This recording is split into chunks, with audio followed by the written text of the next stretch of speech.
All right, second week of Huddle stuff in this weird stay-at-home environment and everything like that. To remind you guys real quick, make sure you're doing your check-ins. The check-ins are important. I care about how you're doing right now. The school, the district, everyone cares about how you're doing. Make sure you fill those in and fill them in honestly. We'll connect you with whoever we need to connect you with if something is going on. Right? That's most important.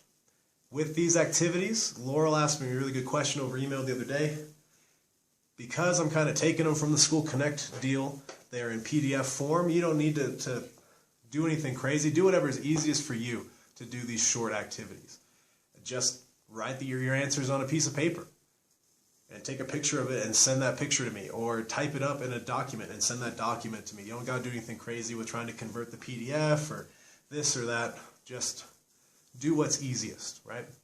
All right, so with all that said, here we are. We're talking about preparing for a test, the second part of this. Let me see how well I can zoom that. Looking good. All right, you got a bell, ringer activity. The few questions will talk about how you study and things you do while you're studying. So the first question, what kind of snacks do you snack on while you're studying? Second one, what kind of things do you drink while you're studying? Check the items that may be distractions for you while you're studying, right? Texting and phones, internet, gaming, social media, other stuff. I know texting and social media will distract me. How long are your study breaks? So say you start studying, how long do you take a break for? On average, how much sleep do you get? I will note here with sleep, there's no better performance enhancer in the world than a lot of sleep. Makes you stronger, makes you smarter, makes you healthier. You should sleep more, and I say that as someone who struggles to sleep as much as he should. Number 6, the day before a big test, how prepared would you probably be? Number 7, the day before a big test, how would you probably feel? So that kind of goes into how we like to cram right at the end, right before a test, instead of taking our time and studying a little bit as we go. Number 8, what thoughts might be going through your mind as you walk into a classroom to take a test? Think of a couple of them. Are they positive or are they negative?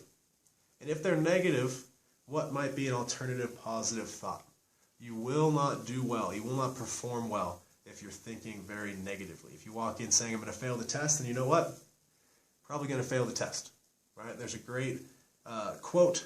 I forgot who it's from, but they say it basically goes along the lines of, if you think you can or can't, you're right? So if you think you can, you're right. You can probably figure it out. If you think you can't, you're right and you won't figure it out. So keep that in mind when we think about being prepared for a test or just in general being ready for things. All right, so go through this, how to prepare for a test, part 2. So, essential questions, things to think about. How can we prepare mentally, physically, and emotionally for taking a test? What are our current study strategy strengths and weaknesses? Maybe my weakness is not being able to read off of the PowerPoint right now. So, how full are your brain tanks? Brain power relies on 3 resources. Those 3 resources are knowledge, physical balance, and emotional readiness. So those 3 things have to be in the proper order, proper balance for you to perform well. So, work with a partner. I know you're not going to be able to do that because we're all socially isolated, but write down 3 fuel boosters per tank, then ask others. So think about it like this. I mean, if there's room on the worksheet attached, then write it down. If not, then just think to yourself, what are a couple of things you can do to boost your knowledge? Right? Studying, reading extra stuff, watching extra videos, going on Netflix, and instead of watching, Friends is on The Office for the 800th time that you've watched The Office, maybe you watch a documentary on something that applies to your school. Physical balance, a big thing there is probably sleeping more, right? Eating right. I know all that stuff sounds boring because it's a lot more fun to stay up all night playing video games and eat nothing but Cheetos and cake. But that stuff doesn't help you long term, not just health-wise, but thinking ability. And then emotional readiness. What can we do to keep ourselves calm, keep ourselves collected while we're getting ready for a test? So, they're going to go through this. So, ways you can fill your knowledge tank: taking notes, self-quizzing, memorization, study groups, reading, textbooks and free reading. A couple that are in my AP class got a lot of reading this unit. Writing, you could write out some of your knowledge. You could research additional things. You could interview people, what they know, and make note cards and flashcards. I know we do a ton of note cards and flashcards and self-quizzing here. So I know those are ones that most of us already have in our tool belt. So, things that will hurt your knowledge tank. Cramming, right? You're not going to remember stuff long term if you don't. So, I'll use myself as an example from college, right? It's very commonplace in college to cram the night before a test, right? So, we use two different classes as an example here. So when I was a freshman, I had to take something called prehistory, which I thought would be cool because I'm a history teacher. I was like, oh, I wonder what prehistory is going to be. It's anthropology, and I don't find that interesting at all. So I didn't pay a whole lot of attention to the lectures. It was at 7 in the morning, and I had to get up by 5 to get there by 7 because I had to take the public transit and all this stuff. So all I would do, I knew a friend of mine was in that class with me that I went to high school with. We just studied together, and I'd look off of their notes, and I'd cram the night before, and that sometimes was good enough. I mean, I passed the class, but I don't remember one darn thing about that class, outside of the fact that I passed it and I didn't like it. Now we flip forward to when I was in my history major in classes I really enjoyed, like a class, say, on the Vietnam War. I did all the reading. I took all the notes. I looked at my notes because I was interested in it. And then, yeah, I still crammed the night before, but I remember what happened in the Vietnam War. I remember all that stuff, right? Because I did all the background learning first. Okay? Another way that'll hurt you is working on several subjects at once. The whole multitasking thing is not all that strong, right? They say we all got to be good multitaskers. That's a lot of a myth. Our brain isn't really wired that way. We just work on one task and then we switch to the other task. It's hard for us to do multiple things at once. So if you're going to study, just focus on science. Then maybe take a break. Then focus on English. Don't try to study them all at the same time. All right, physical balance tank. Get at least 9 to 10 hours of sleep. I know that's hard, right? 9 to 10 hours is real hard, but try to get 8. Okay, it's super important for brain development and information retention. It's super important just for your body to develop and to heal and do all that stuff. Okay, stay away from stimulants like coffee, Coke, because it has caffeine in it, sugar, other caffeine drinks. It leads to high energy burst followed by low energy or trouble sleeping. I will say I avoided caffeine until I started working overnight shifts in college, and now I drink caffeine every day, and I will say it does lead to those things for sure. Exercise. Take study breaks that get your heart beating. You can walk around the block, you can run stairs, you can jump rope. That's a good way if you don't really feel like doing some long workout, but you want to get a little something in. Maybe you study for 15 minutes and then you do a few push-ups, right? You say, I get 5 minutes to look at my phone and I'm going to do 15 push-ups, and then you get back to work, right? You get back to study.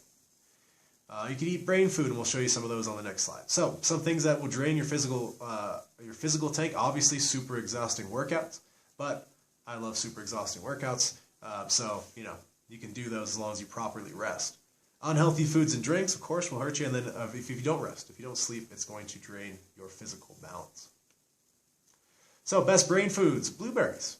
I guess improve your memory and learning ability, reduce stress, and are linked to reduced risk of Alzheimer's disease, which means I'm going to eat a lot of blueberries because I am absolutely terrified of getting Alzheimer's. Avocados, they contribute to healthy blood flow to the brain. Seeds and nuts, good sources of protein and vitamin E, which is linked to less cognitive decline as you age. Dark chocolate, it boosts serotonin, which causes you to feel good, and has a small amount of caffeine, which improves focus. Tea has a little bit of caffeine to improve energy and focus, but too much is bad, right? So a little bit of tea. And not Arizona cans of tea that all kids love because it's pure sugar, like actual tea. And water. Drink lots and lots of water, right? It's real hard to drink too much water. Beware of foods that can make you sleepy, like milk, bread, or pasta. I would say beware of those right before you're trying to study or something, right? Don't be afraid to eat pasta in a regular sense. All right, the power of sleep. During sleep, your brain processes information that you have taken in during the day and consolidates it into long-term memory. Teens, so your age group, need about 9 to 10 hours of sleep, especially before taking a test.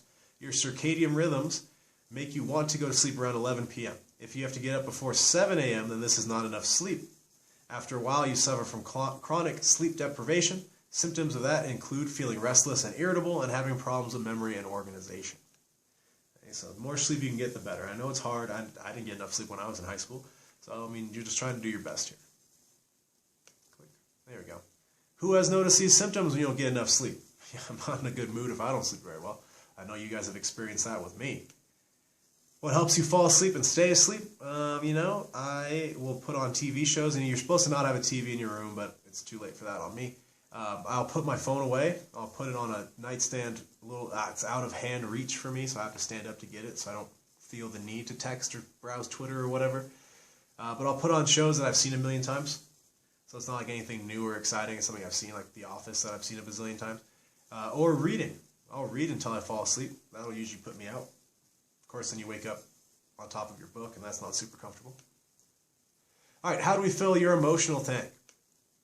Okay, recognize and soothe your emotions by first identifying the emotion. Is it anxiety? A lot of us feel anxious, especially right now. I feel anxious right now going through all this stuff. You could use soothing strategies like deep breathing, exercise, positive self-talk, and peer support. The biggest one, and I've talked about this to you guys before, is positive self-talk. Just talk to yourself. I got this. I'm okay. I got this. If you do that more and more, you will be able to succeed. Manage your time. Cramming will lead to stress and anxiety and drain your knowledge tank. Prepare and practice. The more confident you are about the material, the more emotionally ready you'll be. Like I said, use positive self-talk and take quality study breaks, which we'll go over here in a minute. Emotional tank brain drains, including getting into an argument or emotional conversations or stress, obviously will diminish your tank. All right, so why are study breaks important? Study breaks are important for replenishing our energy and reducing stress. Limit breaks to 20 minutes for every 90 minutes of study. The way I used to do it was 45 and 15. I'd study hard for 45 minutes and I'd take a 15-minute break. And then I'd get after it again, depending on how tough the test was going to be or how much I had to study for or whatever. What foods and drinks at your home could you have during a study break? Remember, trying to focus on those foods that are good for you, right? That'll help boost your physical tank. What activities would help you use your brain in a different way but not induce stress? I would try to just do something that was mindless when I would take a break, play some music. And especially when I was in college, I'd be cramming a lot at the college library, so I'd play some music and walk around the library for a few minutes, just completely not think about it and then come back to it. Many breaks are prompted by distractions and are unplanned. What causes distractions for you and how might you deal with them? Again, I will say my phone is my biggest distractor. So I put my phone away. I'll put it, like it's, maybe you're playing music or something, connect it to a Bluetooth speaker and then put your phone in a bag so you can't look at it, right? And if it vibrates, maybe you don't hear it vibrate because it's in the bag. All right, so the power of thought, the negative thought loop, we've talked about this, right? Your automatic thought is the first thought in reaction to a situation. So example, you walk into a history class, the day of a big test, maybe it's a unit day, right? So your thoughts lead to emotions, emotions lead to behavior, and that behavior has an impact. We want to try to keep all of that positive and not negative.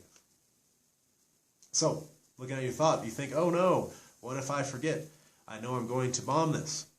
So then you start to feel anxious and distracted.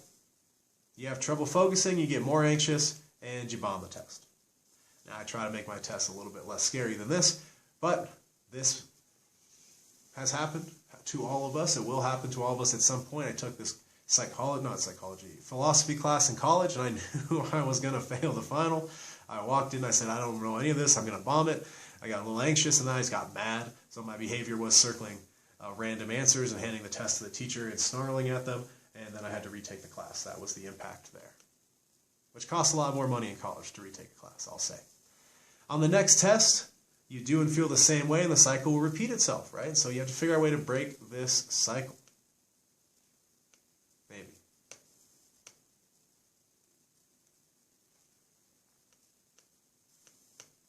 Yeah, that's the end, I guess. So, anyways, I will attach another video this week talking about, you'll see my face and we'll talk about what's going on in the world a little bit, and I'll reemphasize some of the things the district wants you to remember. But most important, do your check-ins, tell me what's going on, let me know if you need any help in anything. If you need help in life, if you need help in school, just let me know, because that's what I care about the most. So, until next time, I'll talk to you soon.